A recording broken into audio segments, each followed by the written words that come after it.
Diam-diam suamiku mengambil uang tabunganku untuk pergi berlibur ke puncak bersama Gundikna saat aku sedang hamil besar.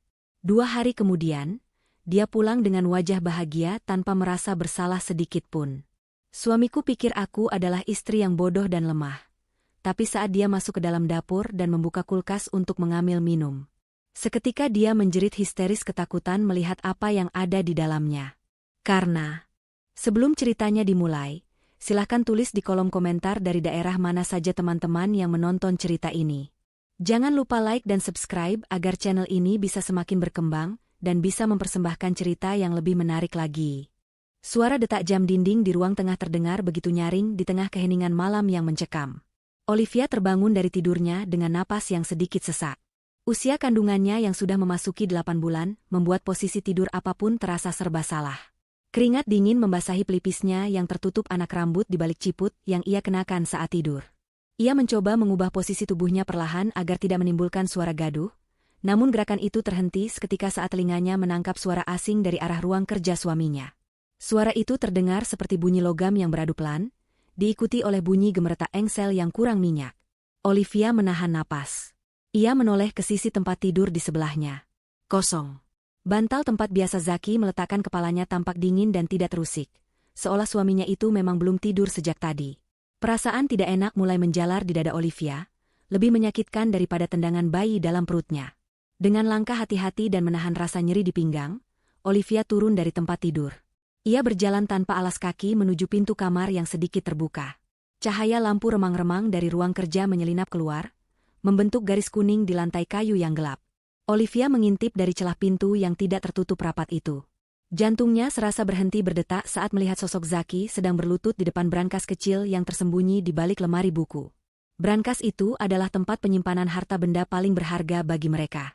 Di dalamnya tersimpan uang tunai dalam jumlah besar yang telah Olivia kumpulkan sedikit demi sedikit dari hasil pesanan kue cateringnya selama 5 tahun terakhir. Uang itu rencananya akan digunakan untuk biaya persalinan sesar, perlengkapan bayi, dan deposit rumah baru agar mereka tidak perlu lagi mengontrak. Zaki tahu persis betapa berharganya uang itu bagi masa depan keluarga kecil mereka. Namun pemandangan di depan mata Olivia menghancurkan segala kepercayaan yang tersisa. Tangan Zaki terlihat gemetar namun cekatan saat memasukkan gepokan uang berwarna merah itu ke dalam tas kerja kulit miliknya. Wajah Zaki terlihat diterangi oleh lampu meja belajar. Tidak ada raut penyesalan di sana. Yang ada hanyalah senyum tipis yang penuh dengan keserakahan dan kepuasan. Pria itu tampak seperti pencuri yang baru saja menemukan harta karun, padahal yang ia curi adalah masa depan anaknya sendiri. Zaki menghitung sekilas tumpukan uang itu, lalu menutup tasnya dengan tergesa-gesa. Ia kembali mengunci brankas yang kini kosong melompong itu, memastikan posisinya kembali seperti semula agar tidak menimbulkan kecurigaan. Air mata Olivia menggenang di pelupuk mata, namun ia menahannya sekuat tenaga agar tidak tumpah. Ia ingin sekali mendobrak pintu itu, berteriak, dan memukul dada suaminya.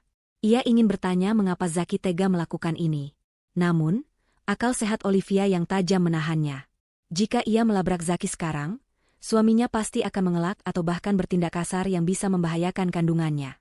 Olivia menarik napas panjang, mengelus perut buncitnya dengan lembut, seolah menenangkan bayi di dalamnya yang ikut gelisah. Ia memilih untuk mundur perlahan, kembali ke kamar tidur, dan menarik selimut sebatas dada. Ia memejamkan mata, pura-pura terlelap, sambil menyusun rencana di dalam kepalanya yang mendidih. Pagi harinya, suasana di meja makan terasa begitu sandiwara. Zaki duduk dengan pakaian rapi, mengenakan kemeja terbaiknya dan menyantap nasi goreng buatan Olivia dengan lahap. Wajahnya tampak cerah, tidak ada jejak rasa bersalah sedikit pun. Ia bahkan bersiul pelan sambil mengaduk kopinya. Olivia melayaninya seperti biasa, menuangkan air putih dan menyiapkan bekal, meski hatinya terasa seperti diiris sembilu setiap kali melihat senyum palsu suaminya. Zaki berdeham pelan sebelum memulai pembicaraan yang sudah Olivia prediksi. Ia berkata bahwa kantor menugaskannya untuk dinas keluar kota secara mendadak selama 3 hari.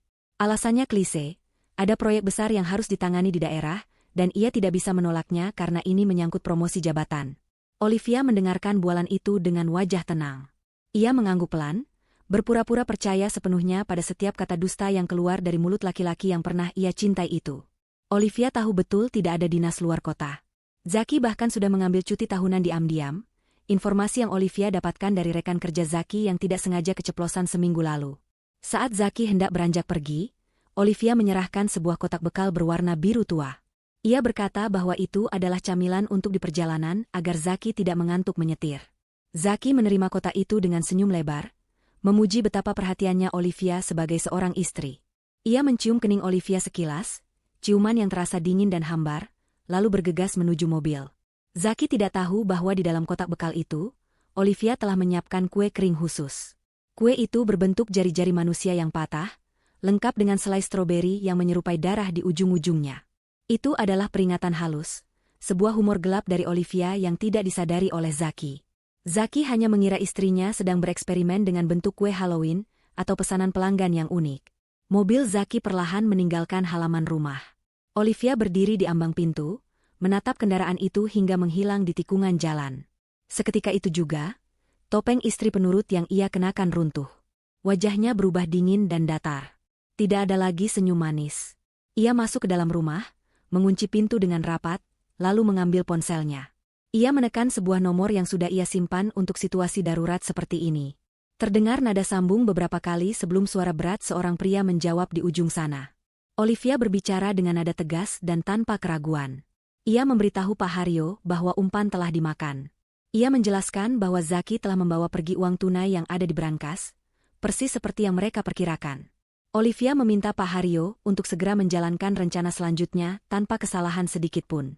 Ia menekankan bahwa ia ingin setiap pergerakan Zaki dipantau. Setelah menutup telepon, Olivia berjalan menuju dapur. Ia menatap deretan pisau-pisau dapurnya yang berkilau. Ia bukan lagi wanita lemah yang hanya bisa menangis. Hari ini, permainan yang sesungguhnya baru saja dimulai. Zaki berpikir ia adalah pemangsa, padahal ia sedang berjalan masuk ke dalam kandang singa. Matahari bersinar terik ketika mobil sedan Zaki melaju, membelah kemacetan kota menuju pinggiran. Di kursi penumpang, duduklah Mila, wanita muda yang menjadi alasan di balik semua kekacauan ini. Mila tampil mencolok dengan pakaian bermerek dari ujung kepala hingga ujung kaki, kacamata hitam besar menutupi sebagian wajahnya yang dipulas riasan tebal. Sepanjang perjalanan, tawa mereka berdua memenuhi kabin mobil. Zaki merasa beban hidupnya terangkat seketika. Ia merasa bebas dari omelan tentang tagihan listrik, bebas dari keluhan sakit punggung istrinya yang hamil, dan bebas dari suasana rumah yang menurutnya membosankan. Mila terus-menerus memuji betapa hebatnya Zaki. Ia merangkul lengan Zaki manja sambil membicarakan rencana belanja mereka nanti. Mila bertanya apakah uangnya cukup untuk mereka bersenang-senang di villa mewah dan berbelanja tas baru. Dengan penuh kesombongan, Zaki menepuk tas kerja di jok belakang. Ia meyakinkan Mila bahwa ia membawa uang tunai yang sangat banyak, cukup untuk membeli apapun yang Mila inginkan. Zaki berbohong pada Mila bahwa uang itu adalah bonus tahunan dari perusahaannya, bukan hasil mencuri tabungan bayi dari istrinya sendiri. Bagi Zaki, kebohongan adalah hal yang mudah, semudah bernapas. Mereka mulai membicarakan Olivia dengan nada merendahkan. Mila mengejek gaya berpakaian Olivia yang tertutup dan dianggapnya kuno. Ia berkata bahwa Zaki pantas mendapatkan wanita yang lebih modern dan bisa diajak bersenang-senang seperti dirinya. Zaki tertawa setuju. Ia bahkan menambahkan bahwa istrinya di rumah terlalu polos dan bodoh, karena percaya begitu saja dengan alasan dinas luar kota. Mereka berdua tertawa terbahak-bahak di atas penderitaan wanita lain, tanpa menyadari bahwa karma sedang mengintai di balik bayang-bayang kegembiraan mereka. Sementara itu, di rumah yang kini sunyi, Olivia tidak menghabiskan waktunya untuk meratapi nasib. Ia bergerak lincah meski perut besarnya sedikit menghambat. Olivia mulai mengeluarkan koper-koper besar dan kantong plastik sampah hitam berukuran jumbo. Ia masuk ke kamar tidur, membuka lemari pakaian Zaki, dan mulai mengeluarkan isinya satu persatu. Kemeja kerja, celana bahan, kaos santai, hingga pakaian dalam suaminya, semua ia tarik keluar dari gantungan dan laci. Olivia melipatnya kasar dan memasukkannya ke dalam kantong plastik hitam. Ia tidak sedang merapikan lemari, ia sedang membersihkan jejak keberadaan Zaki dari rumah itu. Setiap helai baju yang ia masukkan ke dalam kantong sampah terasa seperti melepaskan satu beban di hatinya. Olivia bekerja dengan efisiensi seorang profesional. Ia tidak membiarkan satu barang pun milik Zaki tertinggal di posisi semula. Foto-foto Zaki yang terpajang di dinding ia turunkan. Gelas kesayangan Zaki di dapur ia masukkan ke dalam kardus.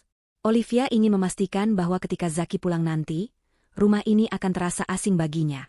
Rumah ini bukan lagi tempat perlindungan bagi pengkhianat. Keringat membasahi dahi Olivia, namun matanya memancarkan kepuasan yang aneh. Ia merasa memegang kendali penuh atas situasi ini.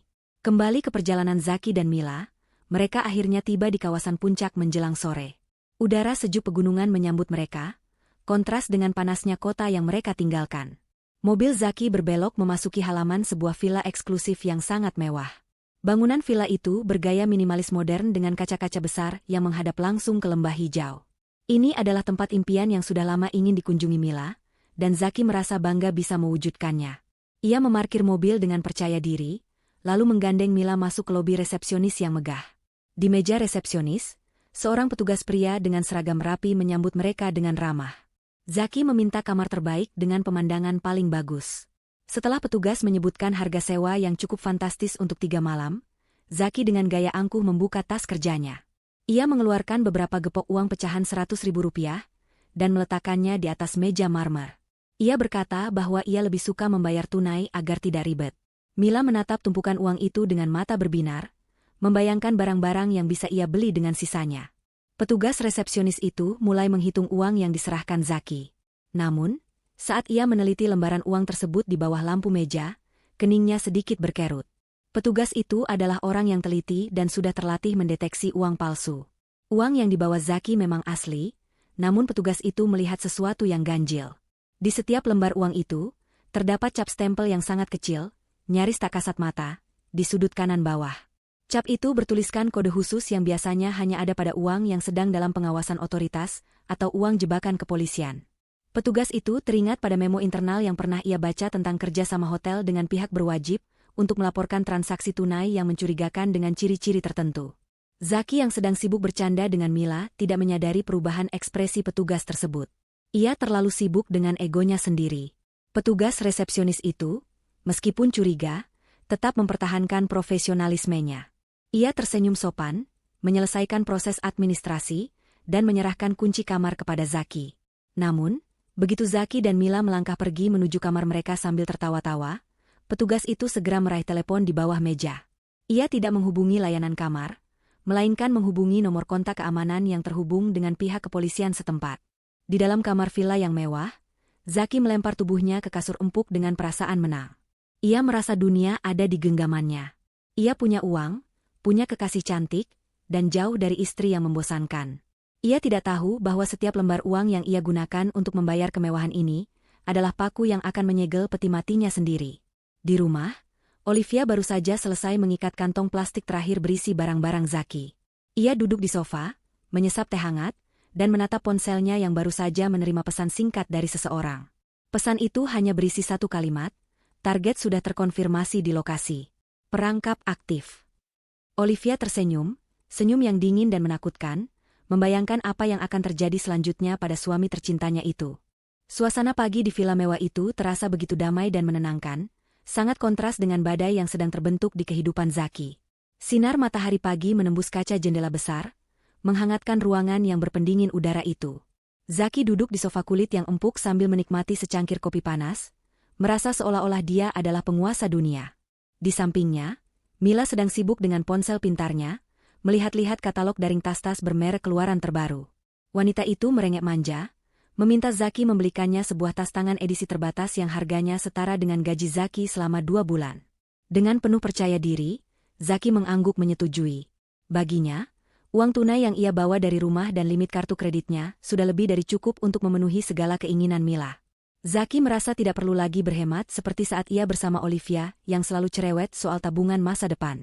Masalah pertama muncul ketika mereka memutuskan untuk makan siang di sebuah restoran eksklusif yang tidak jauh dari villa. Setelah menyantap hidangan mahal dengan lahap, Zaki memanggil pelayan untuk meminta tagihan. Dengan gaya angkuh, ia menyerahkan kartu debit platinum miliknya. Namun, beberapa menit kemudian, pelayan itu kembali dengan wajah canggung dan sedikit memelas. Ia memberitahu Zaki bahwa kartu tersebut tidak dapat diproses. Zaki mengerutkan kening, merasa tersinggung. Ia bersikeras bahwa saldonya masih sangat banyak dan meminta pelayan untuk mencobanya lagi. Namun, hasilnya tetap sama. Mesin pembayaran menolak kartu itu dengan keterangan transaksi gagal. Zaki mulai panik. Ia mencoba mengeluarkan kartu kredit cadangannya, berharap itu hanya kesalahan sistem pada kartu pertama. Keringat dingin mulai menetes di pelipis Zaki ketika kartu kedua pun mengalami nasib yang sama. Kali ini, sebuah notifikasi pesan singkat masuk ke ponselnya.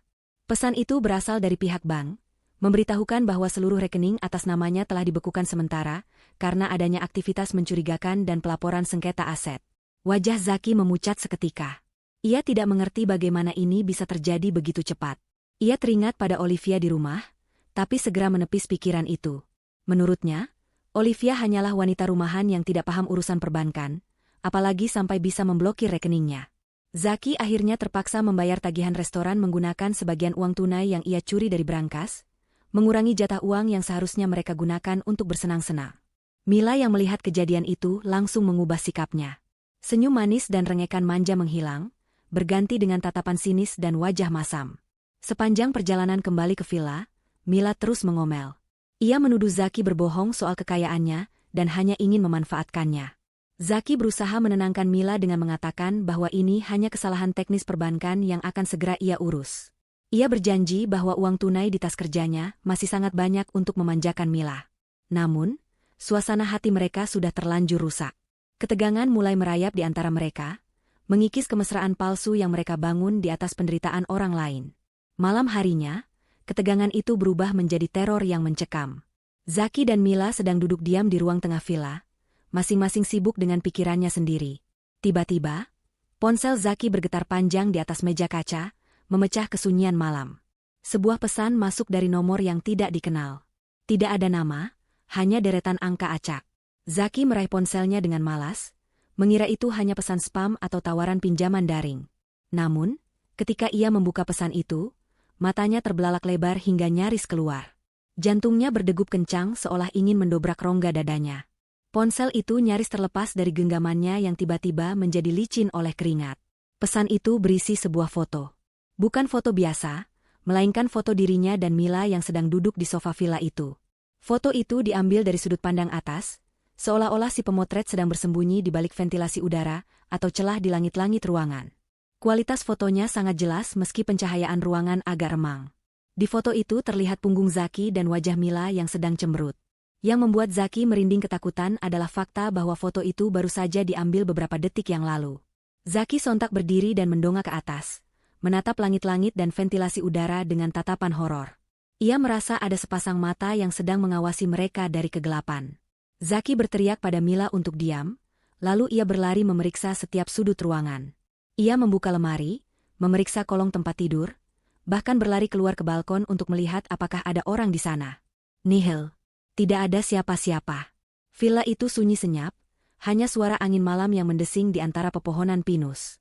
Mila yang awalnya bingung kini ikutan panik setelah melihat foto itu. Ia menjerit histeris, menuduh istri Zaki mengirim orang untuk membunuh mereka. Rasa paranoia mulai menggerogoti akal sehat Zaki. Ia merasa setiap bayangan di dinding adalah sosok yang mengintai. Ia merasa tidak aman. Liburan yang seharusnya menyenangkan kini berubah menjadi mimpi buruk di mana mereka menjadi mangsa yang sedang diawasi oleh pemburu tak kasat mata. Ketakutan itu semakin menjadi-jadi ketika lampu villa tiba-tiba berkedip beberapa kali sebelum akhirnya mati total. Gelap gulita menyelimuti mereka. Zaki berusaha menyalakan senter ponselnya dengan tangan gemetar. Dalam kegelapan itu, ia merasa seolah-olah dinding-dinding villa semakin menyempit dan menghimpitnya. Suara langkah kaki samar terdengar di lantai atas, padahal villa itu hanya satu lantai. Zaki tahu ia tidak bisa tinggal di sini lebih lama lagi. Rasa bersalah yang ia pendam jauh di lubuk hati kini bangkit menjadi monster yang menakutkan, bercampur dengan rasa takut akan ancaman fisik yang nyata. Ia harus pergi dari tempat terkutuk ini sekarang juga. Kepanikan telah mengambil alih seluruh kesadaran Zaki. Tanpa berpikir panjang, ia memerintahkan Mila untuk segera mengemasi barang-barang mereka. Ia memasukkan baju-bajunya ke dalam koper dengan asal-asalan, tidak peduli lagi dengan kerapian. Yang ada di pikirannya hanyalah keluar dari villa itu, dan menjauh sejauh mungkin dari sosok misterius yang mengirimi mereka foto teror tersebut. Mila awalnya menolak. Ia marah karena liburannya hancur berantakan dan mereka harus pulang di tengah malam buta. Namun, melihat wajah Zaki yang pucat pasi seperti mayat hidup, Mila akhirnya menurut meski sambil terus menggerutu dan membanting barang-barang ke dalam tasnya. Mereka meninggalkan villa itu dengan tergesa-gesa. Zaki memacu mobil sedannya menuruni jalanan puncak yang berkelok dan gelap. Kabut tebal mulai turun, membuat jarak pandang menjadi sangat terbatas. Zaki menyetir dengan gelisah, matanya terus melirik ke kaca spion, takut ada kendaraan lain yang mengikuti mereka. Di sebelahnya, Mila duduk dengan tangan bersedekap, wajahnya memancarkan kemarahan yang tertahan. Mila kecewa berat karena Zaki ternyata bukan sosok pria kaya raya dan berkuasa seperti yang ia bayangkan. Kejadian kartu ATM yang ditolak dan teror foto itu membuat Mila sadar bahwa Zaki adalah pria bermasalah yang hanya akan menyusahkannya. Di tengah perjalanan yang sunyi, di ruas jalan yang jauh dari pemukiman penduduk, tiba-tiba mesin mobil Zaki tersendat. Mobil itu berguncang hebat beberapa kali sebelum akhirnya mesinnya mati total. Zaki membanting setir ke pinggir jalan, berusaha menghentikan mobil di bahu jalan yang sempit. Asap putih tipis mengepul dari kap mesin. Zaki memukul setir dengan frustrasi. Ia mencoba menyalakan kembali mesin mobilnya berkali-kali, namun hanya terdengar suara dinamo starter yang lemah. Mobil itu mogok total. Zaki tidak tahu bahwa kerusakan ini bukanlah kebetulan. Seseorang telah menyabotase selang radiator dan sistem kelistrikan mobilnya saat diparkir di villa, sebuah sabotase halus yang dirancang untuk aktif setelah mobil berjalan beberapa kilometer. Zaki keluar dari mobil untuk memeriksa mesin, namun ia tidak mengerti apapun soal mekanik. Gelap malam dan suara binatang hutan membuat nyalinya semakin ciut. Ia kembali masuk ke mobil dan mencoba menelepon layanan derek. Namun sialnya, tidak ada sinyal di daerah lembah itu. Zaki benar-benar terjebak. Ia menatap Mila yang kini menatapnya dengan tatapan merendahkan. Zaki memutuskan bahwa satu-satunya cara adalah ia harus berjalan kaki mencari bantuan, atau sinyal telepon ke arah desa terdekat yang mungkin berjarak beberapa kilometer di depan. Ia menyuruh Mila menunggu di dalam mobil, dan menjaga tas kerja berisi uang tunai itu baik-baik. Mila hanya mengangguk pelan tanpa suara. Begitu sosok Zaki menghilang di telan kegelapan dan kabut, Mila segera beraksi. Ia tidak berniat menunggu Zaki. Otak liciknya bekerja cepat. Ia tahu hubungan ini sudah tidak ada gunanya lagi. Zaki bangkrut, dikejar teror, dan sekarang mobilnya mogok. Mila meraih tas kerja kulit milik Zaki yang tertinggal di jok belakang. Ia membukanya dan melihat tumpukan uang tunai di dalamnya. Tanpa ragu sedikitpun, Mila memindahkan semua gepokan uang itu ke dalam tas pribadinya yang berukuran besar. Ia menguras habis isi tas kerja Zaki, tidak menyisakan selembar pun.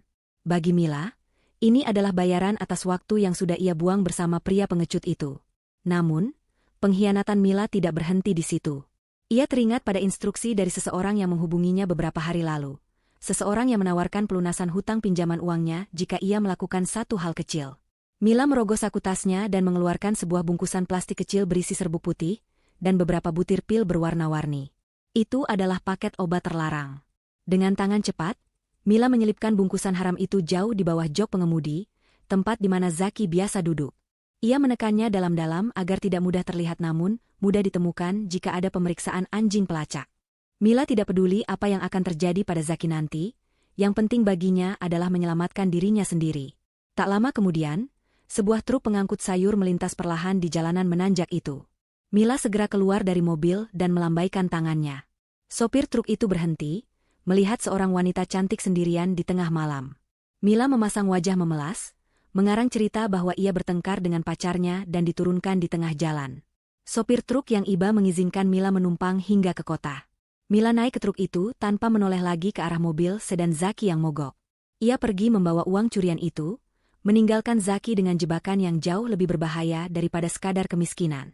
1 jam kemudian, Zaki kembali ke mobil dengan napas terengah-engah dan kaki yang lecet. Ia gagal menemukan bantuan maupun sinyal telepon. Ia berharap setidaknya bisa beristirahat sejenak di dalam mobil bersama Mila. Namun, saat ia membuka pintu mobil, ia mendapati kekosongan yang menghantam jiwanya. Mila tidak ada. Tas kerjanya terbuka lebar di atas jok belakang, isinya kosong melompong. Zaki meraba-raba tas itu dengan tangan gemetar, berharap masih ada uang yang tersisa, namun nihil. Uangnya hilang, kekasih gelapnya kabur, dan ia sendirian di tengah hutan antah berantah. Zaki menjerit frustrasi, suaranya menggema di lembah sunyi itu, sebuah jeritan keputusasaan dari seorang pria yang baru saja kehilangan segalanya dalam 1 malam.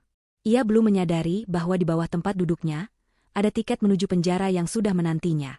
2 hari telah berlalu sejak malam kelabu di mana Zaki ditinggalkan sendirian di pinggir jalan antah berantah.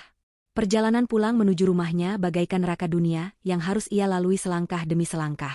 Zaki, yang biasanya selalu tampil necis dan wangi, kini tampak seperti gelandangan yang kehilangan arah. Pakaian bermerek yang ia kenakan sudah kusut, kotor, dan berbau keringat bercampur debu jalanan.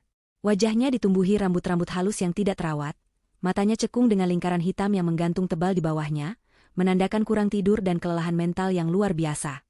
Ia harus menumpang berbagai kendaraan, mulai dari truk pengangkut pasir yang berdebu, hingga mobil bak terbuka yang membawanya perlahan mendekati ibu kota. Rasa lapar yang melilit perutnya sudah tidak terhitung lagi sakitnya, karena saku celananya benar-benar kosong melompong tanpa sepeser pun uang tersisa. Sepanjang perjalanan yang menyiksa itu, Zaki menyusun skenario di dalam kepalanya. Ia terus melatih ekspresi wajah dan nada bicaranya. Ia berencana untuk mengarang cerita bahwa ia baru saja dirampok saat sedang meninjau lokasi proyek di daerah terpencil. Ia akan mengatakan pada Olivia bahwa tas kerjanya, dompetnya, dan mobilnya diambil paksa oleh begal bersenjata. Zaki yakin, dengan wajah memelas dan kondisi fisiknya yang berantakan, Olivia pasti akan percaya. Istrinya itu adalah wanita yang lembut dan mudah iba. Zaki membayangkan Olivia akan menangis melihat kondisinya, lalu memeluknya erat, menyiapkan air hangat, dan melayaninya seperti raja yang baru pulang dari medan perang. Keyakinan itulah yang membuat kaki Zaki terus melangkah meski rasanya sudah mau patah. Menjelang senja, Zaki akhirnya tiba di depan pagar rumahnya. Langit sore terlihat mendung, seolah turut merasakan aura kelam yang dibawa Zaki. Ia berdiri sejenak di depan gerbang, menarik napas panjang untuk menenangkan detak jantungnya yang tidak beraturan. Ia merapikan sedikit kerah kemejanya yang miring, berusaha memunculkan sisa-sisa wibawa sebagai kepala keluarga. Dengan tangan gemetar, ia merogoh saku celana untuk mencari kunci cadangan rumah yang untungnya masih tersimpan di sana. Zaki membuka pintu pagar dengan perlahan agar tidak menimbulkan suara berisik, lalu melangkah menuju pintu utama. Ia sudah siap dengan akting terbaiknya. Ia memutar kunci, menekan gagang pintu, dan mendorong daun pintu kayu itu hingga terbuka lebar. Namun, sambutan yang ia dapatkan sungguh di luar dugaan. Begitu pintu terbuka, hawa dingin yang menusuk tulang langsung menyergap tubuh Zaki, membuatnya menggigil seketika. Suhu di dalam rumah itu terasa tidak wajar, jauh lebih dingin daripada udara di luar. Zaki melangkah masuk dengan ragu. Keadaan di dalam rumah gelap gulita. Tirai-tirai jendela tertutup rapat, menghalangi cahaya lampu jalan untuk masuk. Zaki meraba dinding mencari saklar lampu ruang tamu, namun ketika ia menekannya, tidak ada cahaya yang menyala. Lampu itu sepertinya sengaja dimatikan dari saklar pusat, atau bohlamnya telah dilepas. Mata Zaki perlahan beradaptasi dengan kegelapan. Samar-samar ia melihat pemandangan yang membuatnya bingung sekaligus merinding. Tata letak rumahnya telah berubah total. Sofa empuk tempat ia biasa bersantai sambil menonton televisi sudah tidak ada di tempatnya. Meja kopi, lemari hias, dan karpet mahal yang biasa menghiasi ruang tengah juga lenyap entah kemana. Ruangan itu kini terasa luas namun kosong dan hampa, seperti sebuah gedung tua yang sudah lama ditinggalkan penghuninya. Zaki melangkah lebih jauh ke dalam, kakinya menimbulkan suara gema di lantai yang dingin. Ia merasa seperti orang asing yang tersesat di rumahnya sendiri. Pandangan Zaki tertumbuk pada dinding utama ruang tengah. Di sana, seharusnya tergantung foto pernikahan mereka yang berukuran besar dengan bingkai emas yang mewah. Namun, foto kenangan itu telah hilang. Sebagai gantinya, tergantung sebuah lukisan aneh yang belum pernah Zaki lihat sebelumnya. Meskipun dalam remang-remang, Zaki bisa melihat goresan lukisan itu menggambarkan sebuah wajah abstrak yang sedang menjerit kesakitan, dengan mulut ternganga lebar dan mata yang melotot penuh teror. Lukisan itu seolah menatap Zaki, menertawakan kemalangannya. Bulu kuduk Zaki berdiri tegak. Ia tidak tahu dari mana Olivia mendapatkan lukisan mengerikan itu, dan mengapa ia memajangnya di tempat paling sentral di rumah ini. Di tengah kebingungan itu, telinga Zaki menangkap suara gumaman pelan yang berirama. Suara itu berasal dari sudut ruangan, dekat jendela yang tertutup tirai tebal. Zaki memicingkan matanya dan melihat siluet seseorang duduk di kursi kayu yang menghadap ke dinding kosong. Itu Olivia. Istrinya duduk diam, tubuhnya terbalut pakaian tertutup yang menyatu dengan kegelapan. Ia sedang melantunkan zikir dengan suara yang sangat rendah, monoton, dan bergema aneh di ruangan kosong itu. Irama zikirnya terdengar cepat dan berat, bukan seperti doa yang menenangkan, melainkan seperti mantra yang diucapkan untuk memanggil kekuatan gelap. Zaki memanggil nama Olivia dengan suara parau. Namun, sosok itu tidak bergeming sedikit pun. Olivia tetap duduk mematung, melanjutkan gumamannya tanpa peduli bahwa suaminya baru saja pulang dalam keadaan menyedihkan. Tidak ada sambutan hangat, tidak ada pelukan, dan tidak ada air mata kekhawatiran. Hanya ada dingin yang membekukan dan nuansa horor yang mencekam. Zaki merasa nyalinya menciut. Rumah ini bukan lagi istananya.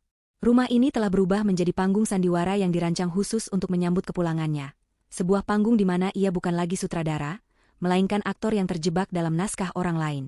Rasa takut mulai merayap naik dari ujung kaki hingga ke kepalanya, memberitahunya bahwa ada sesuatu yang sangat salah sedang terjadi di sini. Rasa takut yang sempat menyergap Zaki perlahan berubah menjadi kemarahan. Ego laki-lakinya yang rapuh merasa terhina dengan perlakuan dingin ini. Ia merasa tidak dihargai sebagai suami yang baru saja pulang mencari nafkah, meski kenyataannya ia baru saja pulang dari perselingkuhan yang gagal. Zaki memutuskan untuk mengambil kendali situasi dengan cara yang biasa ia lakukan, yaitu memanipulasi dan menggertak. Ia berdeham keras, mencoba menghentikan gumaman Olivia yang membuat telinganya berdenging. Dengan langkah kasar, Zaki berjalan mendekati istrinya, sengaja menghentakkan kakinya ke lantai agar terdengar mengintimidasi. Zaki mulai berteriak dengan suara serak, melampiaskan kekesalannya.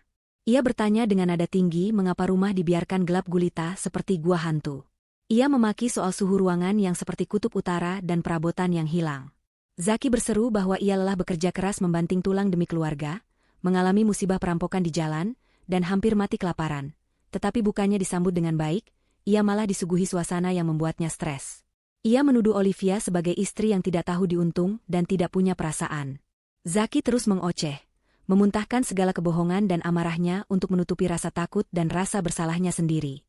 Ia berharap dengan kemarahan ini, Olivia akan menciut, meminta maaf, dan kembali menjadi istri penurut yang melayaninya. Namun, Olivia tetap diam. Ia tidak menoleh, tidak menjawab, dan tidak menunjukkan reaksi takut sedikitpun. Sikap abai Olivia ini justru semakin membuat Zaki frustrasi. Tenggorokannya yang kering terasa semakin perih akibat berteriak. Rasa haus yang luar biasa kembali menyerangnya. Sudah berjam-jam ia tidak minum setetes air pun. Dehidrasi membuat kepalanya pening dan emosinya semakin tidak stabil. Zaki akhirnya menyerah untuk mendebat punggung istrinya. Prioritas utamanya sekarang adalah membasahi kerongkongannya. Ia butuh air dingin segera sebelum ia pingsan. Sambil menggerutu kasar, Zaki berbalik dan berjalan menuju dapur. Bayangan akan segelas air dingin dari kulkas membuat langkahnya sedikit lebih cepat. Namun, langkahnya terhenti mendadak tepat di ambang pintu dapur. Pintu yang menghubungkan ruang tengah dengan area dapur itu tertutup rapat. Yang lebih mengejutkan, terdapat sebuah rantai besi yang melilit pegangan pintu, dikunci dengan gembok besar yang kokoh. Zaki terbelalak menatap gembok itu. Ia mencoba mengguncang pintu dengan kasar, berharap itu hanya hiasan atau kuncinya rusak. Tapi pintu itu tidak bergeming sedikitpun. Rantai itu mengikat kuat akses menuju satu-satunya sumber air dan makanan di rumah itu. Kemarahan Zaki meledak lagi, kali ini bercampur dengan kepanikan. Ia berbalik badan dan kembali menghampiri Olivia dengan langkah lebar. Ia membentak Olivia, menanyakan di mana kunci gembok sialan itu. Ia berteriak bahwa ini sudah keterlaluan. Mengunci dapur di rumah sendiri adalah tindakan orang gila, pikirnya. Zaki berdiri menjulang di belakang kursi Olivia. Tangannya terkepal siap memukul sandaran kursi jika istrinya masih diam saja. Napasnya memburu, matanya merah menahan amarah dan dahaga. Saat itulah, gumaman Olivia berhenti. Kesunyian yang tiba-tiba itu terasa lebih menakutkan daripada suara teriakannya sendiri. Perlahan, sangat perlahan, Olivia bangkit dari kursi kayunya. Ia berbalik menghadap Zaki.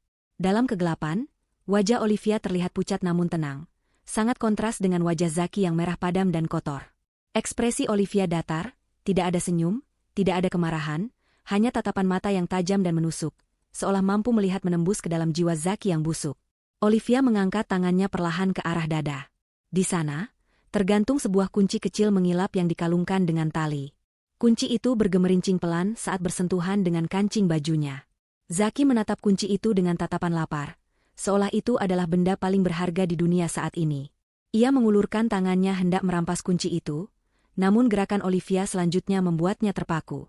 Olivia melepaskan kalung kunci itu dari lehernya.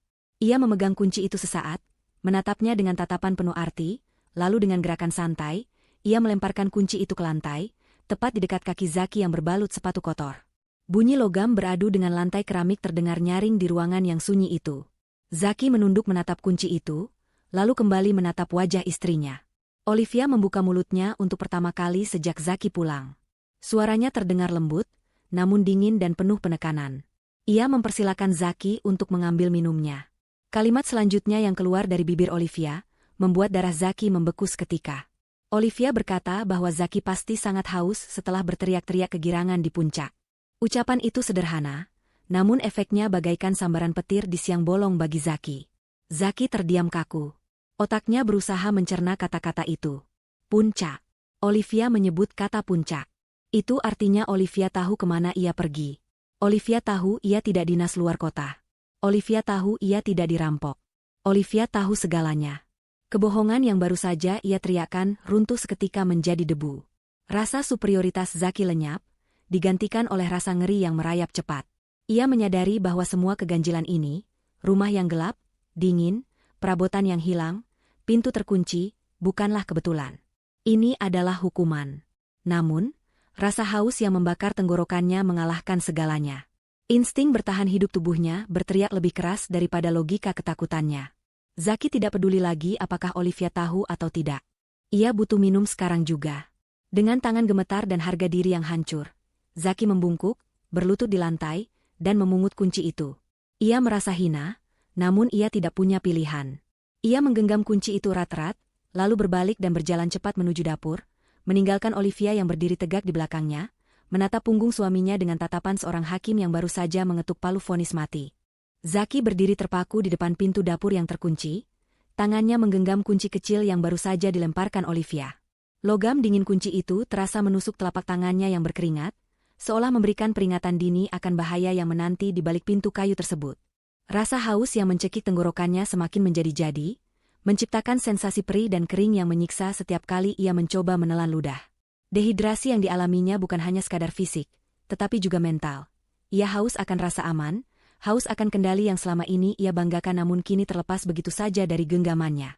Di belakangnya, ia bisa merasakan tatapan tajam Olivia yang masih berdiri mematung di ruang tengah yang gelap. Istrinya tidak bergerak, tidak bersuara, hanya mengawasinya seperti seekor predator yang sabar menanti mangsanya masuk ke dalam perangkap terakhir. Dengan napas yang terdengar berat dan putus-putus, Zaki memaksakan tangannya yang gemetar hebat untuk memasukkan anak kunci ke dalam lubang gembok. Getaran tangannya begitu kencang, hingga ia harus mencoba beberapa kali sebelum akhirnya logam itu berhasil masuk ke celahnya. Suara klik saat kunci itu berputar terdengar sangat keras di tengah keheningan rumah yang mencekam, seolah-olah suara itu adalah letusan senjata api yang menandakan dimulainya eksekusi. Zaki melepas gembok berat itu dari kaitannya dan menarik rantai besi yang melilit pegangan pintu. Bunyi rantai yang beradu dan jatuh ke lantai keramik menciptakan gema yang menyakitkan telinga, membuat jantung Zaki berdegup semakin kencang tak terkendali. Zaki mendorong pintu dapur perlahan. Engsel pintu yang tampaknya sengaja tidak diminyaki itu berderit panjang, suara yang menyerupai rintihan kesakitan. Begitu pintu terbuka sedikit, sebuah aroma aneh langsung menyergap indera penciuman Zaki. Itu bukan aroma masakan rumah yang biasa menyambutnya. Ada campuran bau yang membingungkan otaknya.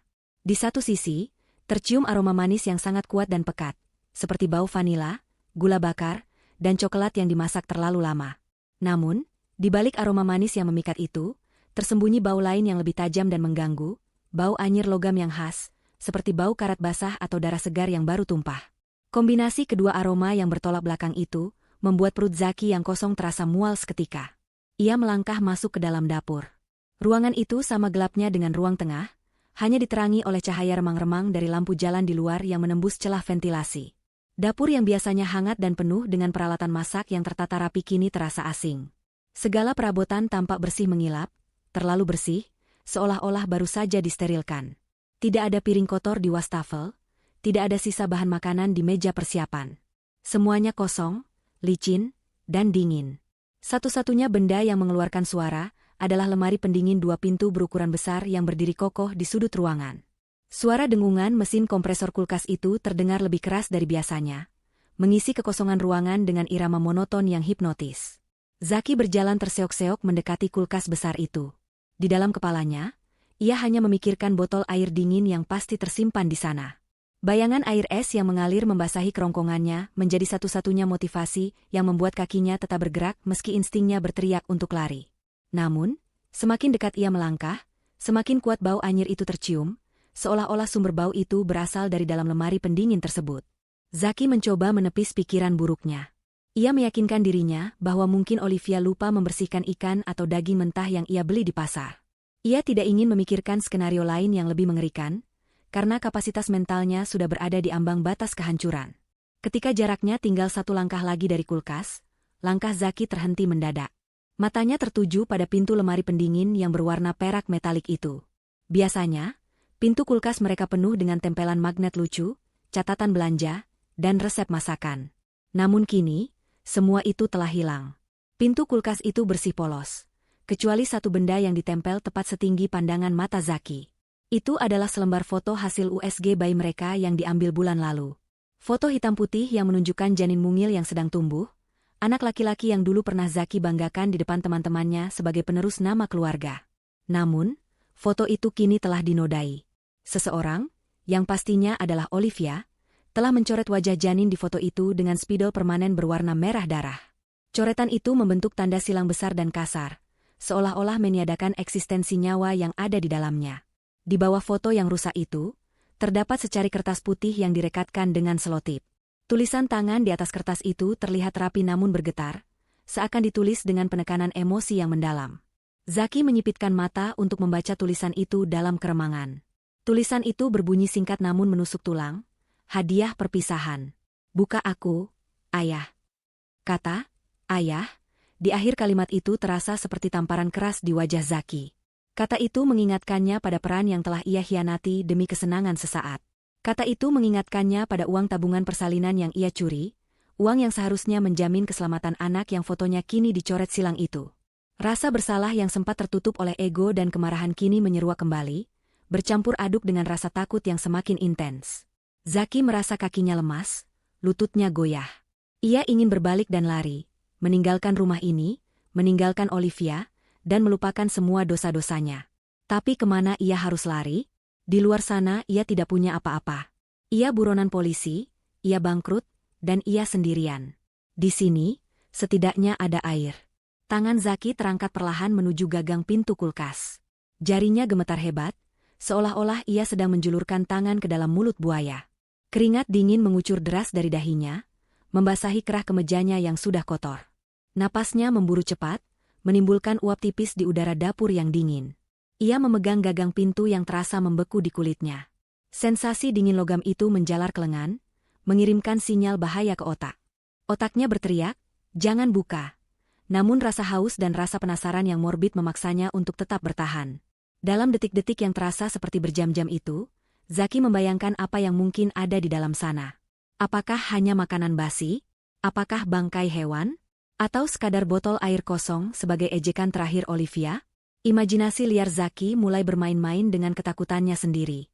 Ia teringat tatapan kosong Olivia, teringat zikir sumbang yang didengarnya tadi, teringat lukisan menjerit di ruang tamu. Semua potongan teka-teki itu menyusun sebuah gambar yang mengerikan di benaknya. Tapi rasa haus itu tidak bisa diajak kompromi. Tenggorokannya terasa seperti terbakar api. Ia butuh air itu, apapun risikonya. Zaki memejamkan mata sejenak, menarik napas panjang terakhir untuk mengumpulkan sisa keberaniannya yang sudah terkikis habis.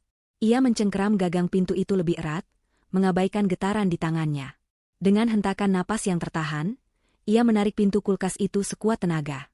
Karet penyegel pintu terlepas dengan suara hisapan udara yang berat. Pintu terbuka lebar. Cahaya lampu LED putih terang dari dalam kulkas menyala otomatis, menyinari kegelapan dapur, menyinari wajah Zaki, dan menyinari apapun yang telah disiapkan Olivia di dalamnya. Dan pada detik itu, Zaki menyadari bahwa keputusannya untuk membuka pintu itu adalah kesalahan terbesar dalam hidupnya. Sebuah kesalahan yang akan menghantuinya sampai akhir hayatnya.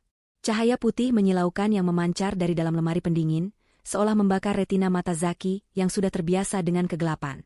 Ia refleks menyipitkan mata, namun hanya sesaat. Ketika penglihatannya mulai fokus, apa yang terpampang di hadapannya membuat seluruh darah di tubuhnya seolah berhenti mengalir. Waktu terasa membeku. Zaki mundur selangkah dengan gerakan patah-patah, lututnya kehilangan tenaga, dan napasnya tercekat di pangkal tenggorokan. Mulutnya terbuka lebar hendak mengeluarkan suara, namun tidak ada yang keluar selain desisan udara kosong yang penuh kepanikan. Di rak tengah kulkas yang paling luas, di atas sebuah nampan perak besar yang berkilauan ditimpa cahaya lampu, tergeletak sebuah kepala manusia. Itu adalah kepala Mila. Potongan kepala itu diletakkan tepat di tengah nampan, menghadap lurus ke arah Zaki. Kondisinya begitu mengerikan dan nyata. Kulit wajah Mila terlihat pucat pasi, agak kebiruan seperti mayat yang sudah kehilangan kehangatan hidupnya karena suhu lemari pendingin.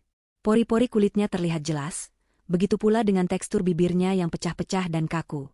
Mata Mila melotot lebar, bola matanya yang coklat menatap kosong namun tajam ke arah Zaki, seolah-olah menuduhnya atas nasib tragis yang menimpanya. Rambut panjang Mila yang biasanya tergerai indah kini tampak kusut dan acak-acakan, sebagian helainya menempel di nampan yang dingin. Yang membuat pemandangan itu semakin horor adalah apa yang ada di mulutnya. Mulut Mila yang terbuka kaku tersumpal penuh oleh gulungan uang kertas pecahan 100.000 rupiah.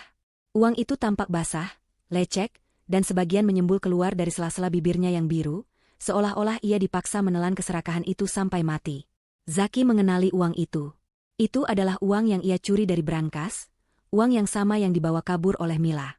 Di sekitar leher yang terputus, terdapat genangan cairan merah kental yang menggenang di dasar nampan. Cairan merah itu menetes perlahan ke bawah, jatuh menimpa rak kaca di bawahnya, mengenai deretan buah-buahan segar yang tersusun rapi, menciptakan kontras warna yang memuakan antara kesegaran hidup dan kematian yang brutal. Zaki tidak bisa memalingkan wajahnya. Otaknya yang sudah lelah dan stres tidak mampu memproses logika. Di matanya, ini adalah mayat sungguhan. Istrinya, Olivia, wanita yang ia anggap lemah dan penurut, telah memenggal kepala selingkuhannya dan menyimpannya di dalam kulkas. Ini adalah kegilaan di luar nalar manusia. Zaki merasa lambungnya bergejolak hebat, rasa mual naik ke kerongkongan, bercampur dengan teror murni yang melumpuhkan saraf motoriknya. Namun, horor visual itu belum selesai. Di samping nampan berisi kepala itu, tergeletak 2 buah map dokumen yang dibungkus plastik bening agar tidak basah. Map itu diletakkan dengan rapi, seolah-olah itu adalah menu pendamping hidangan utama. Mata Zaki yang liar menangkap tulisan besar di sampul map pertama yang berwarna biru, gugatan cerai. Di sebelahnya, sebuah map merah bertuliskan, surat pemindahan dan pembekuan aset. Zaki melihat tanda tangannya sendiri tertera di sana, tanda tangan yang ia bubuhkan tanpa sadar saat ia sedang mabuk atau kelelahan beberapa minggu lalu, yang ternyata dimanfaatkan Olivia untuk memindahkan kepemilikan rumah, tanah, dan seluruh tabungannya. Kombinasi antara melihat, mayat, kekasih gelapnya dan bukti kehancuran finansialnya secara bersamaan menghantam mental Zaki dengan kekuatan nuklir. Pertahanannya runtuh total. Jeritan yang tertahan di tenggorokannya akhirnya meledak keluar. Greg. Teriakan Zaki begitu keras, nyaring, dan penuh dengan nada histeris yang menyayat hati. Ia berteriak bukan hanya karena takut, tapi karena jiwanya hancur. Zaki terjatuh ke lantai dapur, kakinya menendang-nendang udara berusaha menjauh dari kulkas yang terbuka itu. Ia merangkak mundur dengan panik, menabrak meja makan, menjatuhkan kursi-kursi. Celana bahannya basah seketika, ia mengompol karena ketakutan yang tak tertahankan. Air mata dan ingus membasahi wajahnya yang kotor. Ia terus menunjuk-nunjuk ke arah kulkas sambil meracau tidak jelas. Memanggil nama Tuhan yang sudah lama ia lupakan, memohon ampun pada hantu yang tidak ada. Tiba-tiba, lampu utama dapur menyala terang benderang. Zaki tersentak kaget, menutupi wajahnya dengan lengan, mengira polisi atau malaikat maut datang menjemputnya. Namun, yang muncul adalah Olivia. Olivia melangkah masuk ke dapur dengan tenang, seolah-olah tidak terjadi apa-apa. Ia mengenakan apron masak yang bersih di atas pakaian rumahannya. Wajahnya datar, tidak ada ekspresi jijik ataupun kasihan melihat suaminya yang terkapar di lantai dalam genangan air seni sendiri. Di tangan kanannya, Olivia memegang sebuah pisau dapur besar yang berkilau tajam. Melihat pisau itu, Zaki semakin histeris. Ia menyeret tubuhnya mundur sampai punggungnya membentur dinding. Jangan bunuh aku. Ampun, Olive. Ampun. Aku salah. Jangan potong kepalaku. Zaki memohon-mohon dengan suara parau, tangannya terangkat melindungi lehernya. Ia yakin giliran dia yang akan berakhir di nampan perak itu. Olivia tidak menjawab. Ia bahkan tidak menatap Zaki. Ia berjalan lurus menuju kulkas yang masih terbuka. Dengan gerakan santai dan elegan, ia mengulurkan tangannya yang memegang pisau ke arah kepala Mila. Zaki memejamkan mata, tidak sanggup melihat istrinya memutilasi mayat itu lagi. Namun, tidak ada suara tulang patah atau daging terkoyak. Yang terdengar hanyalah suara pisau membelah sesuatu yang empuk. Kenapa teriak? Mas? Suara Olivia terdengar lembut, memecah tangisan Zaki. Zaki memberanikan diri membuka matanya sedikit. Ia melihat Olivia baru saja mengiris pipi kanan, kepala, Mila. Tapi tidak ada darah yang muncrat. Di balik lapisan kulit pucat itu, terlihat tekstur bolu berwarna merah pekat yang lembut dengan lapisan krim putih di tengahnya. Olivia mengambil potongan daging pipi itu dengan tangan, lalu memasukkannya ke dalam mulutnya sendiri. Ia mengunyahnya perlahan, menikmati rasanya sambil memejamkan mata sejenak, lalu menelannya. Ini cuma kue, Mas, kata Olivia datar sambil menjilat sisa remah merah di jarinya. Red velvet kesukaanmu. Aku membuatnya spesial selama 2 hari ini. Mirip sekali dengan aslinya, kan? Teknik sculptingku semakin membaik sepertinya. Zaki ternganga. Mulutnya terbuka lebar, tapi otaknya macet. Kue? Itu kue? Tapi matanya, kulitnya, uang di mulutnya. Zaki menatap kembali kepala itu. Kini ia bisa melihat bahwa darah yang menetes itu hanyalah sirup gula yang kental. Uang di mulutnya adalah cetakan kertas gula, edible paper, yang sangat realistis. Tapi, Zaki tergagap, masih syok berat. Rasa takutnya akan pembunuhan perlahan digantikan oleh kebingungan yang luar biasa. Ia merasa dipermainkan dengan cara yang paling kejam. Olivia kemudian mengambil map merah dari dalam kulkas, mengabaikan kue kepala yang kini sudah terluka, itu. Ia berjalan mendekati Zaki yang masih terduduk lemas di lantai. Olivia melemparkan map itu tepat ke pangkuan Zaki. Kalau kepala itu palsu, ucap Olivia, nadanya berubah menjadi sangat dingin dan serius. Dokumen di pangkuanmu itu asli. Bacalah. Tanda tanganmu di sana sah secara hukum. Mulai detik ini, rumah ini, mobil yang kamu pakai, tanah warisan orang tuamu, dan sisa saldo di rekeningmu, semuanya sudah menjadi milikku dan anak kita. Olivia membungkuk sedikit, menatap mata Zaki yang nanar. Kamu pulang ke rumah ini sebagai tamu, Mas. Tamu yang tidak diundang, miskin, dan tidak punya apa-apa. Oh ya, uang di mulut kue itu simbol keserakahanmu. Kamu boleh memakannya kalau kamu masih lapar. Habiskan saja, itu jatah terakhirmu di rumah ini. Zaki menatap map di pangkuannya, lalu menatap potongan kue berbentuk kepala manusia di kulkas, dan terakhir menatap wajah istrinya yang kini tampak lebih menakutkan daripada hantu manapun. Ia menyadari bahwa Olivia tidak perlu membunuhnya untuk menghancurkannya. Olivia telah membunuh jiwanya, harga dirinya, dan masa depannya, lalu menyajikannya sebagai hidangan penutup yang dingin. Zaki tidak bisa lagi berteriak. Ia hanya bisa menatap kosong, sementara air matanya terus mengalir tanpa henti, menyadari bahwa hidupnya sebagai manusia merdeka telah tamat malam ini. Keheningan malam yang sempat pecah oleh jeritan histeris Zaki kini, berganti menjadi ketegangan yang menyesakkan dada. Zaki masih terduduk lemas di lantai dapur, bersandar pada dinding yang dingin dengan tatapan kosong yang terpaku pada potongan kue di dalam lemari pendingin. Otaknya menolak untuk bekerja sama, terjebak dalam disonansi kognitif antara horor visual yang ia lihat dan kenyataan yang baru saja diungkapkan oleh istrinya. Di hadapannya, Olivia berdiri tegak memegang pisau dapur yang ujungnya berlumuran selai merah, wajahnya tenang tanpa emosi, seolah ia adalah seorang dewi keadilan yang baru saja menjatuhkan vonis mati. Suara sirine mobil polisi yang meraung-raung dari kejauhan mulai terdengar mendekat, memecah kesunyian lingkungan perumahan elit tersebut, namun Zaki sudah terlalu hancur untuk menyadarinya. Tidak lama kemudian, suara gedoran keras terdengar di pintu depan, disertai teriakan tegas yang meminta penghuni rumah untuk membuka pintu. Tetangga sebelah rumah rupanya telah menelepon pihak berwajib setelah mendengar teriakan Zaki yang terdengar, seperti orang yang sedang disiksa. Olivia tidak panik sedikit pun. Ia meletakkan pisau dapurnya perlahan di atas meja makan, mengelap tangannya dengan kain bersih, lalu berjalan santai menuju ruang tamu untuk membukakan pintu. Zaki tetap di posisinya, meringkuk seperti janin, menggumamkan kata-kata yang tidak jelas tentang kepala manusia dan uang berdarah. Ia sudah tidak peduli lagi siapa yang datang. Baginya hidupnya sudah berakhir di dapur ini. Pintu depan terbuka, dan Inspektur Yuda beserta 3 orang petugas berseragam lengkap menerobos masuk dengan senjata siaga. Mereka mendapati Olivia berdiri di sana dengan wajah yang dibuat seseolah mungkin terlihat syok dan ketakutan. Namun bukan takut karena polisi, melainkan takut karena suaminya yang mengamuk. Dengan suara bergetar yang sangat meyakinkan, Olivia menunjuk ke arah dapur. Ia memberitahu polisi bahwa suaminya baru saja pulang dalam keadaan kacau balau, berteriak-teriak tidak jelas, dan mengancam keselamatan dirinya serta bayi dalam kandungannya. Akting Olivia begitu sempurna, hingga Inspektur Yuda langsung memberikan instruksi kepada anak buahnya untuk mengamankan lokasi dan melindungi sang ibu hamil. Para polisi itu bergerak cepat menuju dapur. Pemandangan yang mereka temukan di sana cukup untuk membuat siapapun mengerutkan kening. Zaki, pria yang dulunya dikenal rapi dan sukses, kini tampak seperti gelandangan gila yang duduk di atas genangan air seninya sendiri. Matanya liar, menatap para polisi dengan tatapan paranoid. Begitu melihat seragam polisi, Zaki justru kembali histeris. Ia merangkak mendekati kaki Inspektur Yuda, mencengkeram celana petugas itu, dan mulai meracau dengan panik. Ia menunjuk-nunjuk ke arah kulkas yang masih terbuka lebar. Zaki berteriak bahwa istrinya adalah pembunuh, bahwa ada kepala manusia di dalam kulkas, dan bahwa ia akan dimutilasi selanjutnya. Inspektur Yuda, yang sudah berpengalaman menghadapi berbagai jenis penjahat dan orang gila, menatap Zaki dengan tatapan dingin. Ia kemudian menoleh ke arah kulkas yang ditunjuk Zaki. Dari jarak tersebut, ia memang melihat bentuk menyerupai kepala manusia yang mengerikan.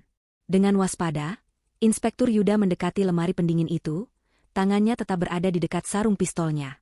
Namun, begitu ia melihat lebih dekat dan menyentuh bagian yang sudah terpotong, ketegangan di wajahnya menghilang, berganti dengan ekspresi heran bercampur jijik pada Zaki. Inspektur Yuda mencuil sedikit bagian daging yang terpotong itu, mencium baunya, lalu menoleh pada Zaki. Ia berkata dengan nada datar bahwa itu hanyalah kue bolu. Zaki menggelengkan kepalanya dengan keras, menolak percaya. Ia bersikeras bahwa itu adalah kepala Mila, selingkuhannya. Pengakuan Zaki yang menyebut nama selingkuhan di depan polisi dan istrinya sendiri, semakin memperburuk posisinya. Polisi kini melihatnya bukan sebagai korban, melainkan sebagai pria hidung belang yang sedang mengalami gangguan jiwa akibat obat-obatan terlarang. Dugaan ini diperkuat ketika salah satu anak buah Inspektur Yuda masuk membawa laporan terkini. Ternyata, tim patroli jalan raya baru saja menemukan mobil sedan milik Zaki yang ditinggalkan mogok di pinggir jalan tol beberapa jam yang lalu. Laporan itu menjadi paku terakhir bagi peti mati Zaki. Petugas melaporkan bahwa di dalam mobil yang ditinggalkan itu, tepatnya di bawah jok pengemudi, ditemukan bungkusan plastik berisi obat-obatan terlarang dalam jumlah yang cukup untuk menjerat pemiliknya dengan hukuman penjara bertahun-tahun. Zaki terbelalak mendengar hal itu. Ia bersumpah demi Tuhan bahwa ia tidak tahu menahu soal obat itu. Ia berteriak bahwa itu pasti ulah Mila, wanita yang kabur meninggalkannya. Namun, siapa yang akan percaya pada pria yang baru saja berhalusinasi melihat kue sebagai kepala manusia? Bagi polisi, ceritanya tentang wanita bernama Mila yang kabur terdengar seperti karangan orang yang sedang sakau berat untuk menutupi jejak kepemilikan barang haram tersebut. Olivia, yang berdiri di ambang pintu dapur sambil memegangi perut besarnya, menatap adegan itu dengan tatapan sedih yang dibuat-buat. Ia bertanya kepada Inspektur Yuda, apakah benar suaminya terlibat narkoba. Inspektur Yuda mengangguk prihatin, menjelaskan bahwa bukti di mobil sangat kuat dan perilaku Zaki yang tidak stabil saat ini adalah ciri khas pengguna berat yang sedang mengalami delusi. Olivia menutup mulutnya dengan tangan, berpura-pura menahan tangis, padahal di balik telapak tangannya itu, bibirnya menyunggingkan senyum tipis yang sangat puas. Rencananya berjalan jauh lebih mulus daripada yang ia bayangkan. Mila telah melakukan tugasnya dengan baik menaruh barang itu, meski tanpa sadar wanita itu juga sedang masuk ke dalam perangkap Olivia selanjutnya. Polisi kemudian memborgol kedua tangan Zaki ke belakang. Zaki memberontak, ia meronta-ronta minta dilepaskan. Ia berteriak bahwa ia dijebak, ia berteriak bahwa Olivia adalah dalang di balik semua ini. Ia bahkan mencoba menendang map merah berisi surat pemindahan aset yang tergeletak di lantai, berusaha menunjukkan bukti bahwa hartanya dicuri. Namun, di mata hukum saat itu, Zaki hanyalah seorang suami yang pulang dalam keadaan mabuk obat, melakukan kekerasan verbal pada istri hamil, dan kini meracau tentang konspirasi yang tidak masuk akal. Surat-surat itu dianggap polisi sebagai urusan perdata rumah tangga yang wajar terjadi ketika seorang istri ingin melindungi aset dari suami yang pecandu. Zaki diseret keluar dari rumah mewahnya dengan paksa. Tetangga yang sudah berkumpul di luar pagar menonton dengan wajah penuh penghakiman. Mereka berbisik-bisik melihat kondisi Zaki yang menyedihkan, sangat jauh berbeda dari citra pengusaha sukses yang selama ini ia tampilkan. Zaki terus menoleh ke belakang, menatap pintu rumah tempat Olivia berdiri. Istrinya tidak ikut keluar. Olivia hanya berdiri di sana, di bawah cahaya lampu teras yang temaram, melambaikan tangan pelan ke arah Zaki. Lambaian tangan itu bukan tanda perpisahan kasih sayang, melainkan tanda kemenangan mutlak. Tatapan mata Olivia seolah berkata, "Selamat menikmati neraka barumu, sayang." Di dalam mobil polisi yang membawanya pergi, mental Zaki benar-benar runtuh. Bayangan kepala Mila di dalam kulkas terus menghantuinya. Ia memejamkan mata, tapi wajah kue yang menatapnya itu tetap muncul di kelopak matanya. Ia tidak bisa membedakan lagi mana realita dan mana ilusi. Rasa takut akan penjara, rasa kehilangan harta benda, dan horor visual yang baru saja ia alami bercampur menjadi satu adonan gila yang menghancurkan kewarasannya. Zaki mulai tertawa sendiri, tawa yang sumbang dan mengerikan, kemudian berubah menjadi tangisan meraung-raung. Polisi yang mengawalnya hanya menggelengkan kepala, yakin bahwa pria di sebelah mereka ini sudah gila permanen akibat efek obat terlarang yang ditemukannya. Malam itu, Zaki kehilangan segalanya, kebebasan, kekayaan, nama baik, dan akal sehatnya. 6 bulan telah berlalu sejak malam tragedi di dapur itu. Musim telah berganti, membawa udara segar dan sinar matahari yang cerah, seolah alam semesta turut merayakan kebebasan Olivia dari beban masa lalunya. Suasana di kediaman Olivia kini jauh berbeda. Rumah yang dulu sempat rasa suram dan dingin seperti kuburan, kini penuh dengan kehangatan dan kehidupan. Dinding-dindingnya telah dicat ulang dengan warna-warna pastel yang lembut. Tirai-tirai tebal yang dulu menutupi cahaya matahari telah diganti dengan kain tipis yang melambai-lambai ditiup angin pagi. Di ruang tengah, terdengar suara tawa bayi yang menggemaskan, suara malaikat kecil yang menjadi pusat dunia Olivia saat ini. Olivia kini bukan lagi wanita hamil yang terlihat lelah dan tertekan. Ia telah melahirkan seorang bayi laki-laki yang sehat dan tampan. Penampilannya terlihat segar, kulitnya bercahaya, dan aura keibuan yang memancar darinya begitu kuat. Hijab yang ia kenakan tertata rapi, senada dengan pakaian modis namun syari yang ia pakai. Ia sedang duduk di kursi taman belakang rumahnya yang luas, memangku putranya sambil menikmati teh herbal di pagi hari. Di tangannya, ia memegang sebuah tablet, memeriksa laporan keuangan bisnisnya yang meroket tajam. Sejak kasus suaminya meledak di media, nama Olivia justru naik daun. Simpati publik mengalir deras padanya. Bisnis catering dan toko kue miliknya, Sweet Revenge Patisserie, menjadi viral dan kebanjiran pesanan dari seluruh penjuru kota. Orang-orang penasaran dengan rasa kue buatan wanita tegar yang berhasil bangkit dari pengkhianatan suaminya. Berita di layar tablet Olivia menampilkan segmen kriminal pagi. Pembawa berita sedang membacakan update kasus Zaki. Wajah Zaki terpampang di layar, namun ia terlihat sangat berbeda. Rambutnya dicukur habis, wajahnya tirus, dan matanya kosong. Zaki divonis hukuman penjara yang lama atas kepemilikan obat terlarang dan pencurian aset keluarga, berdasarkan laporan Olivia.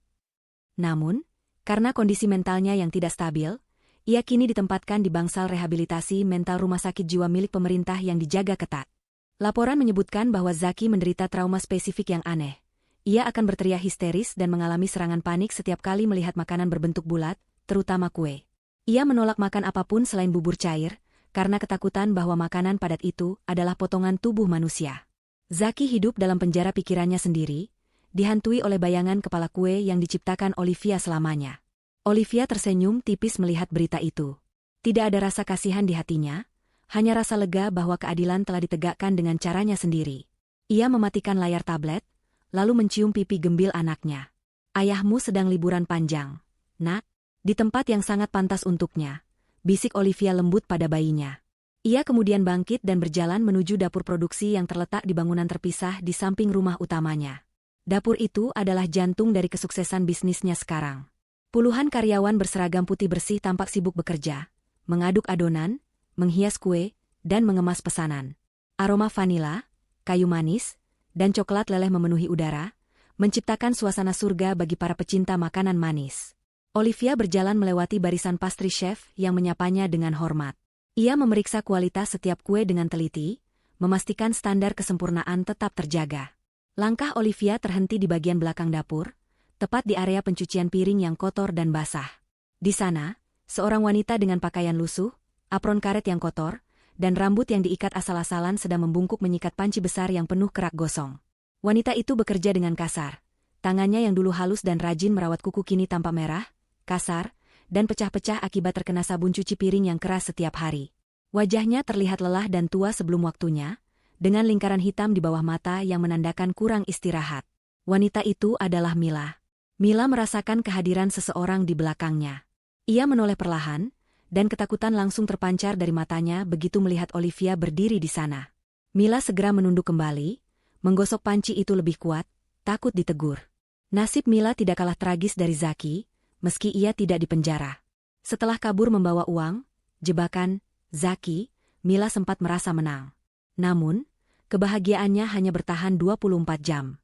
Hutang pinjaman ilegalnya ternyata jauh lebih besar dari uang yang ia curi. Para penagih hutang mengejarnya, mengancam akan menjualnya ke tempat yang tidak layak. Saat itulah Olivia datang sebagai penyelamat. Olivia menawarkan untuk melunasi seluruh hutang Mila kepada para rentenir itu dengan satu syarat.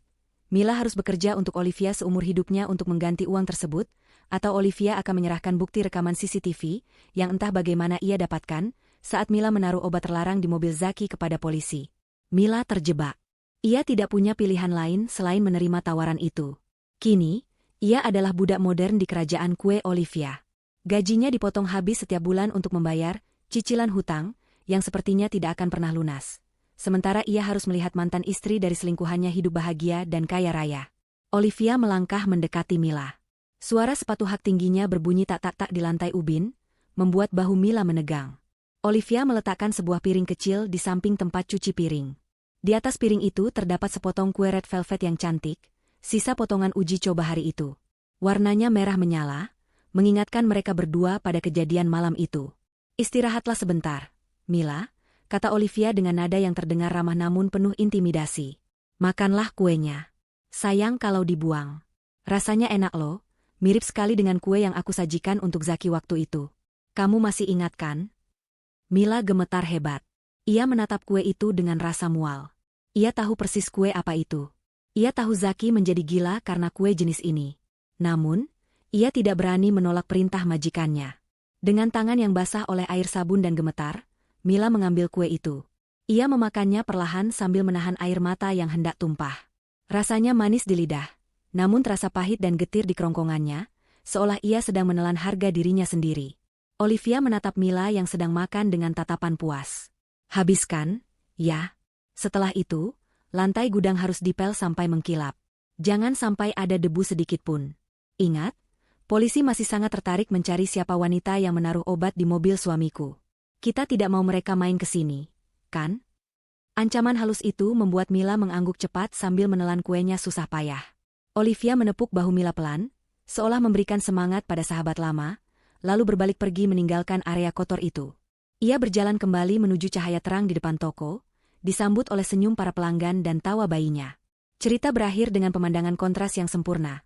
Zaki yang terkurung dalam kegilaannya, Mila yang terbelenggu dalam perbudakan penebusan dosa, dan Olivia yang berdiri di puncak kejayaan, menikmati manisnya kehidupan hasil racikan tangannya sendiri. Sebuah karma yang tidak datang dari langit, melainkan dimasak dengan sabar, teliti, dan dingin di dalam dapur seorang istri yang tersakiti. 5 tahun telah berlalu sejak badai menghancurkan rumah tangga Olivia, namun waktu seolah bertekuk lutut di hadapan wanita itu. Di sebuah aula hotel berbintang 5 yang disewa khusus malam itu, lampu gantung kristal memancarkan cahaya keemasan yang hangat, menyinari ratusan tamu undangan yang hadir dengan pakaian terbaik mereka.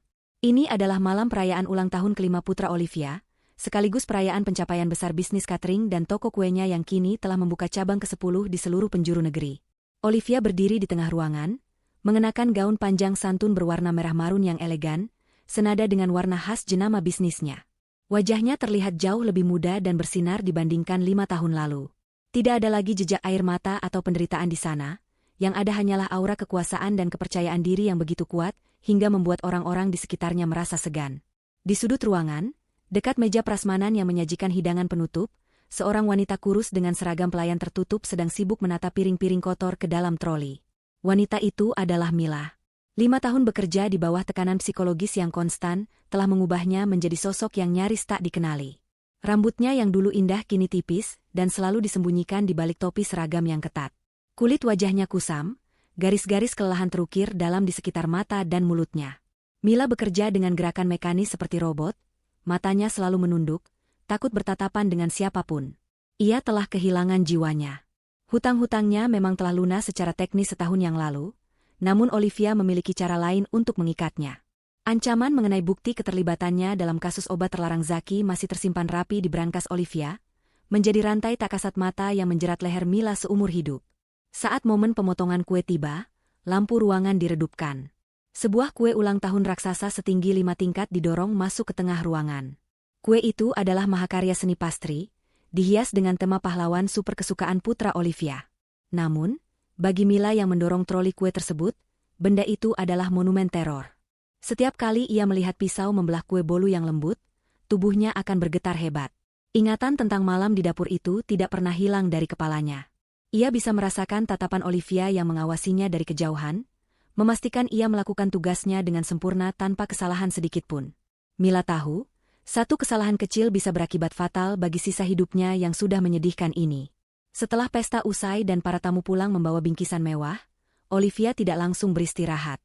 Ia memiliki satu agenda rutin yang selalu ia lakukan setiap tahun pada tanggal yang sama, sebuah ritual ziarah ke masa lalu untuk memastikan kemenangannya tetap abadi. Ia menitipkan putranya pada pengasuh kepercayaan, lalu masuk ke dalam mobil sedan hitam mengilap yang dikemudikan oleh sopir pribadinya. Mobil itu melaju menembus malam, meninggalkan gemerlap kota menuju daerah pinggiran yang sepi dan dingin, tempat di mana sebuah bangunan tua dengan pagar kawat berduri tinggi berdiri kokoh. Rumah Sakit Jiwa Harapan Baru. Olivia melangkah menyusuri lorong rumah sakit yang berbau karbol menyengat. Suara gema langkah kaki sepatu hak tingginya membuat beberapa perawat yang berjaga malam menunduk hormat. Mereka sudah mengenal Olivia sebagai donatur tetap yayasan rumah sakit ini, seorang istri setia yang rutin menjenguk suaminya yang gila. Tidak ada yang tahu bahwa donasi besar yang diberikan Olivia adalah cara untuk memastikan Zaki tetap terawat dengan baik di dalam sana, memastikan suaminya tidak pernah dinyatakan sembuh dan tidak akan pernah keluar melihat dunia luar lagi. Seorang perawat pria berbadan tegap membukakan pintu besi berat di ujung lorong khusus pasien risiko tinggi. Di dalam ruangan isolasi yang berdinding busa putih itu, seorang pria kurus kering sedang duduk meringkuk di sudut ruangan memeluk lututnya. Zaki, mantan suami yang dulu begitu sombong dan memuja penampilannya sendiri, kini tampak seperti kerangka hidup. Rambutnya dicukur habis, matanya cekung liar, dan mulutnya terus komat-kamit menggumamkan kata-kata tak jelas. Zaki telah kehilangan kontak dengan realitas sepenuhnya. Terapi kejut dan obat-obatan penenang dosis tinggi yang diberikan selama bertahun-tahun, ditambah trauma mendalam yang tak pernah diobati, telah mematikan fungsi logika otaknya. Olivia masuk perlahan, memberi isyarat pada perawat untuk meninggalkannya berdua saja. Zaki mendongak saat melihat ujung gaun merah Olivia. Tubuhnya tersentak mundur, menempel erat ke dinding busa. Napasnya memburu cepat. Di mata Zaki, wanita di hadapannya bukanlah manusia, melainkan iblis berwajah malaikat yang memegang pisau dapur raksasa. Olivia tersenyum manis, senyum yang sama yang dulu membuat Zaki jatuh cinta, namun kini menjadi sumber mimpi buruknya. Olivia mengeluarkan sebuah kotak kecil dari tas tangannya. Ia membuka kotak itu, memperlihatkan sebuah cup cake kecil berwarna merah menyala dengan krim putih di atasnya. Kue red velvet. Melihat kue itu, Zaki mulai menangis. Ia menutup wajahnya dengan kedua tangan, merengek seperti anak kecil yang ketakutan. Ia berteriak-teriak minta ampun, memohon agar kepala itu dijauhkan darinya.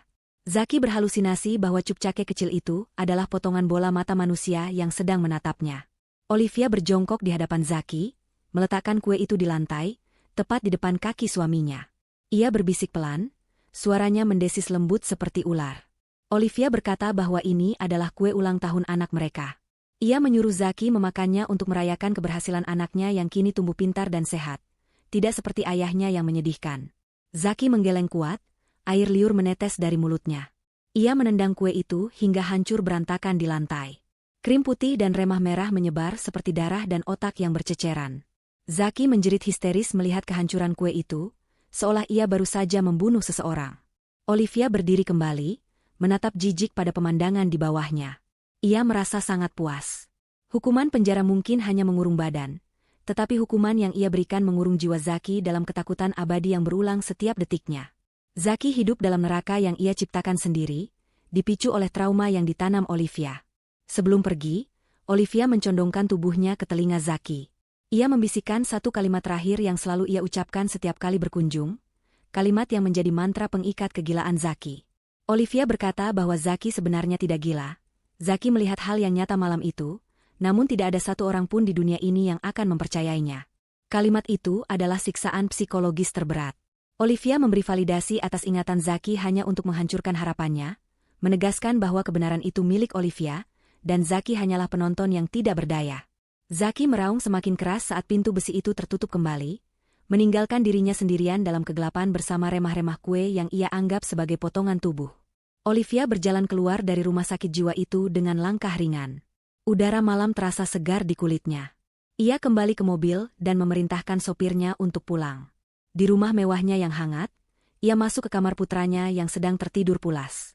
Kamar itu dipenuhi mainan mahal dan buku-buku edukasi. Olivia duduk di tepi tempat tidur, mengelus rambut putranya yang lembut. Anak laki-laki itu menggeliat pelan, membuka matanya sedikit, dan bertanya dengan suara serak khas bangun tidur. Ia bertanya dari mana ibunya pergi. Olivia tersenyum lembut, mencium kening putranya. Ia menjawab bahwa ia baru saja membuang sampah masa lalu agar rumah mereka tetap bersih. Anaknya yang masih kecil belum mengerti arti metafora itu, namun ia merasa aman dalam dekapan ibunya. Olivia menatap wajah anaknya lamat-lamat. Ia berjanji dalam hati akan mendidik putranya menjadi laki-laki yang kuat, setia, dan menghormati wanita, agar tidak berakhir menjadi sampah seperti ayahnya. Ia akan mengajarkan bahwa setiap tindakan memiliki konsekuensi, dan pengkhianatan akan selalu dibayar dengan harga yang sangat mahal. Keesokan harinya, matahari terbit menyinari dapur produksi, Sweet Revenge Patisserie. Mila sudah bangun sejak subuh, mengepel lantai yang sebenarnya sudah bersih hingga mengilap. Di dinding dapur, tergantung sebuah bingkai foto besar yang baru dipasang Olivia. Foto itu bukan foto keluarga, melainkan foto sebuah kue red velvet berbentuk kepala manusia yang sangat realistis, karya agung yang menjadi titik balik kehidupan mereka semua. Di bawah foto itu terdapat tulisan emas, sajian dingin adalah hidangan terbaik. Bagi karyawan lain, itu hanyalah foto seni yang menunjukkan keahlian bos mereka. Namun bagi Mila yang sedang mengepel di bawahnya, dan bagi Zaki yang sedang berteriak di sel isolasinya, foto itu adalah pengingat abadi. Bahwa di balik senyum manis dan hijab anggun Olivia, tersembunyi seorang arsitek pembalasan dendam yang tidak akan pernah ragu untuk mengubah dapur menjadi ruang eksekusi bagi siapa saja yang berani mengusik ketenangannya. Olivia duduk di kantornya yang berdinding kaca di lantai atas, menyesap teh hangat sambil memandang kesibukan di bawahnya. Ia adalah ratu di kerajaannya sendiri, dan resep kebahagiaannya kini telah lengkap, dicampur dengan takaran karma yang sempurna.